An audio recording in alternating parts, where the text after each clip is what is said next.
आई आव. लय सकाळ सकाळ भाकरी करायला तू. आता ते पप्पा काल म्हणले ना कारखान्याला गेल्यावर पुरीवर तुम्ही भाकरी घालून करू नका, ह्यांना सासूबाईलाच करू द्या.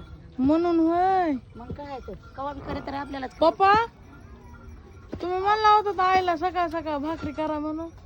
नाही आता आता तुला सांगता एक हा तिने काय सांगितलंय, काय कारखान्याला भाकरी मी करणार. हं. बरोबर आहे तुम्हाला काय बरोबर आहे. म्हणायची? हा आता तुम्ही करा घरी, मी कारखान्याला भाकरी करणार. हा तुम्ही कोणीच करू नका. त्याच्यामुळे भाकरीला हात लावायचा नाही. करायला भांडे घासायचे, धुणं धुवायचं, नीट बसायचं, आयती भाकर खायची. करायला ना मग बघा बरं का आई करायला लागली नाही लय काय फिरायला गोड वाटतंय. रोज हं? बघा बघा भांडायला लागलीत तुम्ही. मला गटे पडले ना तुला पळू पळू गाडीवर माहितीये का? आता एकटं पळायला लागलात ना, हं? आता एकटं पळायला लागलं. हजारे चला ना आपल्या तिकडे जायचे.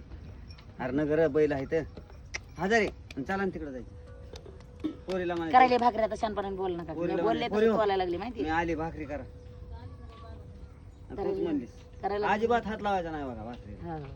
आता आई रोज करणार रोज भाकरी? रोज नुसतं उठायचं, आणि ती भाकर खायची. आयती भाकर खायची, बाकीचं काहीच बोलायचं नाही. मी या महागारी तुम्हाला भाकर देते. बघा पप्पा आम्हाला काय सांगू नको. ये महागारी तुम्हाला भाकर देते. भूक लागलं तर देतील ना. आम्ही बी त्याच्याबरोबर उपाशी बसणार आहे.